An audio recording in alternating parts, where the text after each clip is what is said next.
A Esquadrilha de Ligação e Observação Brasileira na Segunda Guerra Mundial. A participação do Brasil na Segunda Guerra Mundial é frequentemente associada à atuação da Força Expedicionária Brasileira, FEB, e do primeiro Grupo de Aviação de Caça da Força Aérea Brasileira, FAB, conhecido pelo lema Senta a Pua. No entanto, há outro capítulo menos lembrado, mas de extrema relevância: a atuação da Esquadrilha de Ligação e Observação, ELO. Essa unidade de aviação leve foi responsável por missões vitais de reconhecimento aéreo, correção de tiros de artilharia, ligação entre unidades, transporte rápido de oficiais e evacuação de feridos. Apesar de operarem aeronaves de pequeno porte e baixa velocidade, seus pilotos desempenharam papel fundamental no sucesso das operações da FEB em solo italiano. Este vídeo busca resgatar e detalhar a história da ELO, desde sua criação até sua atuação nas frentes de combate, bem como o legado deixado por essa contribuição muitas vezes esquecida. O contexto da criação da ELO, quando o Brasil declarou guerra ao eixo em agosto de 1942, iniciou-se o processo de preparação de tropas e unidades para participar ativamente do esforço aliado. A FEB foi organizada e enviada à Itália a partir de 1944, junto a cerca de 25 mil soldados. Dentro dessa estrutura, percebeu-se a necessidade de uma unidade aérea de pequeno porte que auxiliasse nas operações terrestres. Inspirada no modelo americano das Liaison Squadrons, foi criada a primeira Esquadrilha de Ligação e Observação da FAB, com a missão de apoiar diretamente a FEB em suas ações no fronte. Características e composição. A Esquadrilha de Ligação e Observação era composta por pilotos, mecânicos, observadores e pessoal administrativo. Diferente dos caças P-47 do Senta a Pua, a ELO utilizava aeronaves leves, conhecidas como aviões de observação ou aeronaves de ligação, que possuíam características específicas: pequeno porte, capacidade para 1 ou 2 tripulantes, velocidade reduzida, mas suficiente para voos a baixa altitude, capacidade de decolagem e pouso em pistas improvisadas, campos de grama, estradas e até clareiras. Grande manobrabilidade, ideal para reconhecimento tático. O avião mais utilizado pela ELO foi o Stinson L-5 Sentinel, de fabricação americana. Esse monoplano leve tinha motor radial de 185 HP, velocidade máxima de cerca de 200 km/h e autonomia de 4 horas de voo. Apesar de desarmado, era extremamente útil para observação e apoio. Treinamento e preparação. Os pilotos selecionados para a ELO eram oficiais da FAB com experiência em voo leve.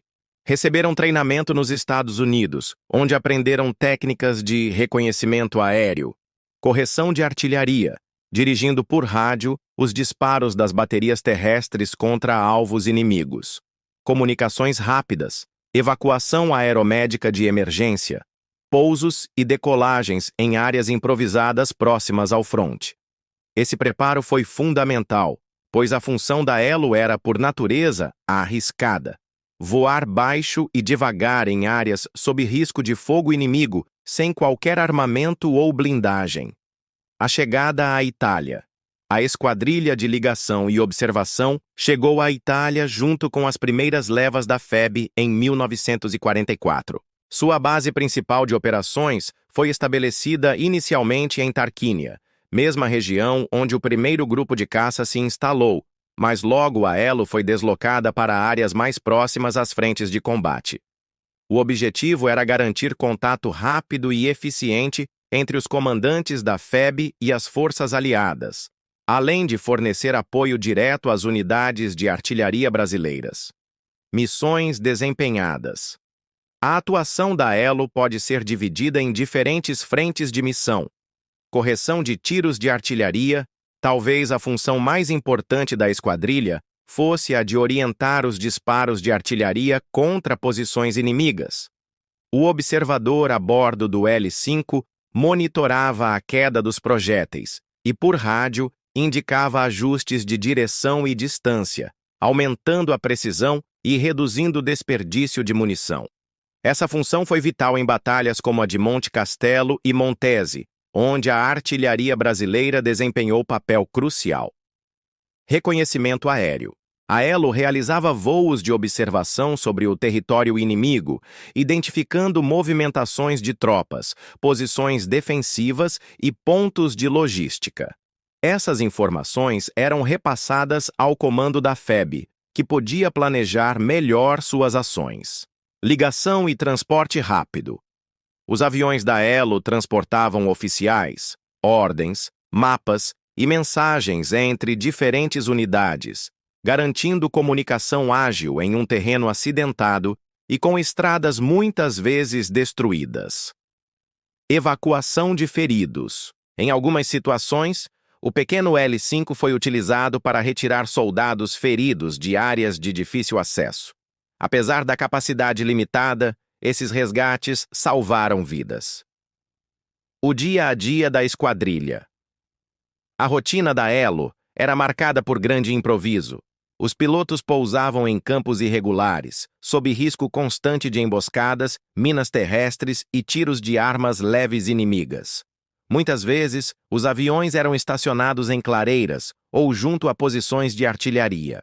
O contato com os soldados da FEB era intenso, já que os aviões eram vistos como anjos da guarda, da infantaria e da artilharia.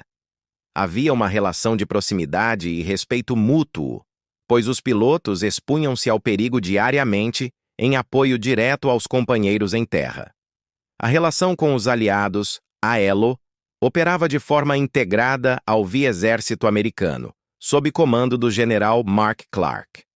O entrosamento com os Liaison Squadrons dos Estados Unidos foi fundamental, permitindo que os brasileiros absorvessem rapidamente as técnicas já consolidadas pelos norte-americanos. Apesar da diferença numérica e tecnológica, a esquadrilha brasileira ganhou o respeito dos aliados por sua eficiência e coragem. As batalhas em que atuou a Elo esteve presente nas principais campanhas da FEB na Itália, entre 1944 e 1945. Monte Castelo, novembro de 1944, fevereiro de 1945. Os observadores aéreos brasileiros foram fundamentais para ajustar a artilharia contra posições fortificadas alemãs. Castelnovo e Montese, abril de 1945. A esquadrilha auxiliou na preparação da ofensiva final, destruindo linhas de suprimento inimigas por meio da correção de artilharia. Ofensiva do Vale do Pó, abril-maio de 1945. Os aviões de ligação acompanharam o avanço rápido das tropas brasileiras, garantindo comunicações eficazes até a rendição alemã. As dificuldades enfrentadas. Apesar da importância, a Elo enfrentava enormes dificuldades. Vulnerabilidade. Os L-5 eram alvos fáceis para a artilharia antiaérea e metralhadoras alemãs. Condições climáticas, neblina, chuva e neve atrapalhavam voos de observação. Infraestrutura precária, pousos improvisados traziam riscos constantes de acidentes. Baixo reconhecimento. Por não estarem diretamente em combate armado, muitas vezes sua atuação não recebia o devido destaque. Mesmo assim, os pilotos brasileiros cumpriram todas as missões designadas com coragem e determinação. O fim da guerra e a volta ao Brasil.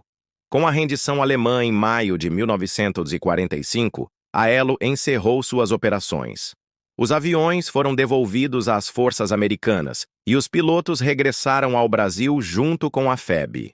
Apesar de não terem recebido a mesma projeção do primeiro grupo de caça, os integrantes da esquadrilha foram reconhecidos como heróis, condecorados por sua atuação ao lado dos aliados.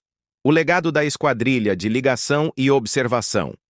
O legado da Elo é múltiplo. Doutrina militar. Mostrou a importância de aviação leve no apoio à artilharia e no reconhecimento, prática absorvida pela FAB no pós-guerra. Integração com a FEB. Simbolizou a união entre aviação e infantaria, algo essencial em operações modernas. Exemplo de coragem.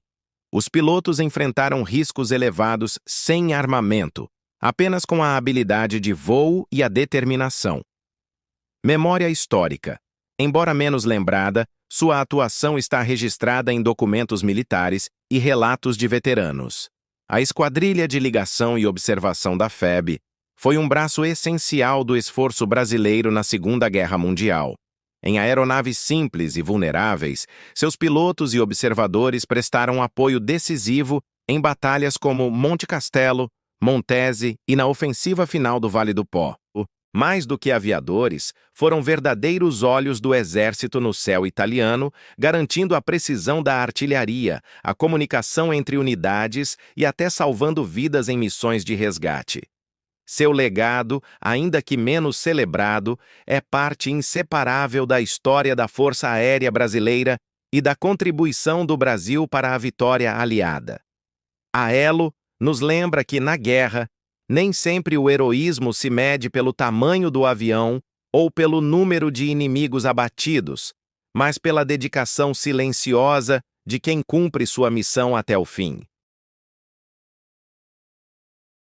Se gostou do vídeo, curta, comente, compartilhe e se inscreva no canal.